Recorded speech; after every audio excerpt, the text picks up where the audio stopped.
Pernah nggak sih Anda perhatiin ada ikon gembok kecil di browser pas lagi online? Nah, itu bukan hiasan doang loh. Itu adalah kriptografi yang lagi bekerja.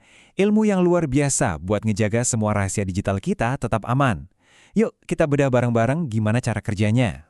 Coba deh bayangin, setiap hari kita tuh ngirim informasi paling pribadi kita, mulai dari password, nomor kartu kredit, sampai obrolan rahasia lewat internet yang super luas. Gimana caranya ya semua data itu bisa selamat dari orang yang ngintip? Jawabannya ada di dunia kriptografi yang super keren ini. Oke, jadi dalam beberapa menit ke depan, kita bakal nyelam ke dalam perang kripto yang nggak ada habisnya, kita kupas tuntas 4 pilar komunikasi aman, bongkar komponen-komponennya, dan kita juga akan ungkap beberapa trik matematika yang, bisa bikin kita bengong. Langsung aja kita mulai. Oke, mari kita mulai dari bagian pertama. Hal pertama yang harus kita pahami bareng-bareng, kriptografi itu bukan ilmu yang diam di tempat. Ini tuh lebih kayak medan pertempuran digital yang terus-terusan berubah. Kutipan ini bener-bener nangkep inti masalahnya. Anggap aja ini kayak perlombaan senjata yang nggak ada akhirnya. Setiap kali ada kode brilian yang diciptain, di sisi lain pasti ada pemecah kode jenius yang berusaha ngebongkar. Nah, persaingan inilah yang terus-menerus mendorong inovasi dan akhirnya melahirkan enkripsi super canggih yang kita pakai sekarang. Terus di mana aja sih pertempuran ini terjadi? Jawabannya di mana-mana. Data kita itu perlu dilindungi dalam 3 kondisi. Pertama, saat diam. Ini maksudnya data yang lagi kesimpan di hard drive Anda. Kedua, saat bergerak, yaitu pas data lagi dikirim lewat internet. Dan yang paling menantang, saat digunakan, pas data itu lagi diproses aktif di memori komputer. Nah, kriptografi modern harus bisa melindungi ketiganya. Jadi apa sih tujuan akhir dari semua kerumitan ini? Pada dasarnya, kriptografi itu memberikan 4 janji inti. 4 pilar inilah yang jadi fondasi dari semua komunikasi yang aman. Yuk kita lihat satu persatu. Pilar pertama, dan ini yang paling gampang dimengerti, adalah kerahasiaan. Simpelnya, ngejaga rahasia. Waktu Anda masukin nomor kartu kredit pas belanja online, enkripsi itu mastiin cuma Anda dan si penjual yang bisa baca. Nggak ada orang lain. Titik. Selanjutnya, integritas. Gimana caranya kita yakin kalau pesan yang kita terima itu sama persis dengan yang dikirim? Nah, integritas inilah jaminannya. Anggap aja ini kayak segel digital di sebuah surat. Kalau segelnya rusak, kita langsung tahu kan kalau isinya kemungkinan udah diutak-atik. Pilar ketiga adalah autentikasi. Ini semua tentang membuktikan siapa diri Anda. Waktu Anda login ke akun bank, sistemnya harus yakin 100% kalau itu beneran Anda, bukan penipu. Ya, sama aja kayak nunjukin KTP buat verifikasi. Nah, gambar ini nunjukin contoh simpelnya. Di sini, Alice mau mastiin dia beneran ngobrol sama Bob. Jadi, dia ngasih tantangan. Coba buktiin enkripsi kata Apple.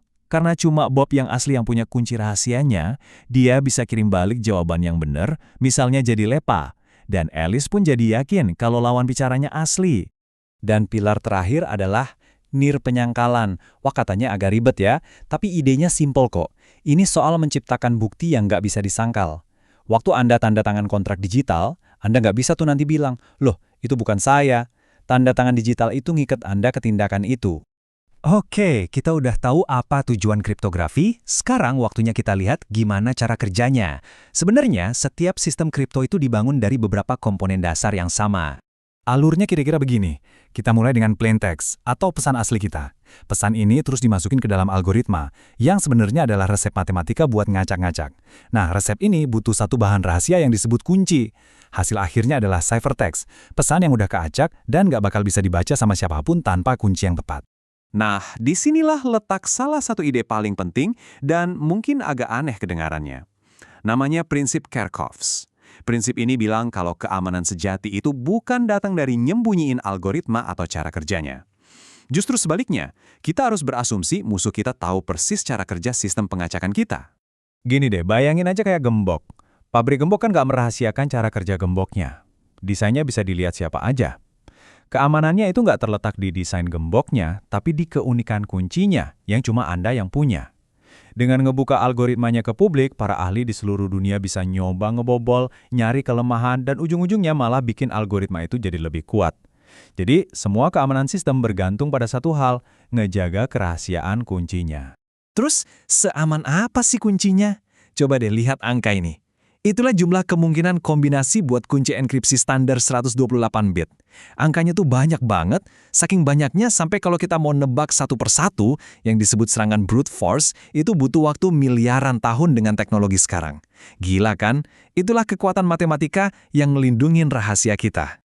Oke, sekarang kita masuk ke bagian yang paling seru. Beberapa konsep yang rasanya tuh kayak sulap. Padahal ini cuma matematika yang luar biasa cerdas.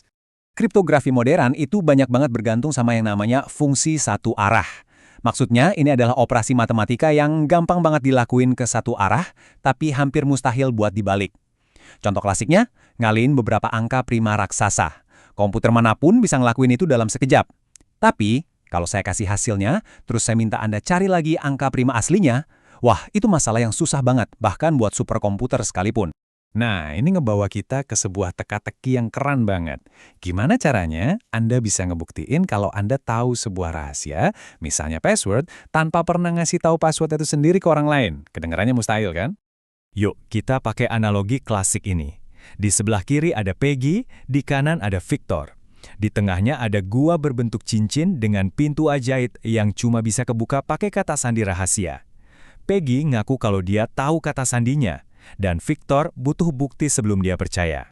Solusinya jenius banget. Pertama, Peggy masuk ke salah satu jalur. Victor nggak tahu jalur mana. Terus, Victor di luar. Secara acak, teriak milih jalur keluar. Misalnya, keluar dari jalur 2. Kalau Peggy kebetulan emang masuk dari jalur 2, gampang, dia tinggal keluar. Tapi, kalau dia masuknya dari jalur 1, satu-satunya cara dia bisa keluar dari jalur 2 adalah dengan ngebuka pintu ajaib itu pakai kata sandi. Proses ini diulang terus-terusan. Setiap kali berhasil, kemungkinan Peggy cuma beruntung jadi makin kecil. Akhirnya, Victor jadi yakin Peggy tahu kata sandinya. Padahal, kata sandinya nggak pernah diucapin sama sekali.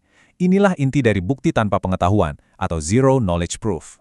Jadi, apa aja poin-poin penting yang bisa kita bawa pulang? Pertama, kriptografi itu ibarat perlombaan senjata yang nggak ada habisnya. Kedua, kriptografi ngasih kita 4 jaminan utama: kerahasiaan, integritas, autentikasi, dan nirpenyangkalan.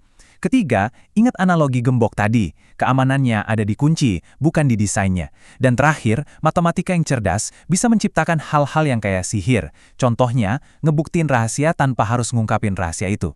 Ini ngebawa kita ke masa depan.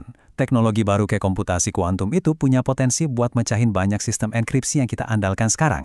Artinya apa? Artinya perlombaan senjata ini bakal makin panas. Babak selanjutnya dari perang kripto ini akan terjadi di medan pertempuran yang baru, menuntut kode yang lebih cerdas dan pertahanan yang jauh lebih kuat dari sebelumnya, cuma demi menjaga dunia digital kita tetap aman.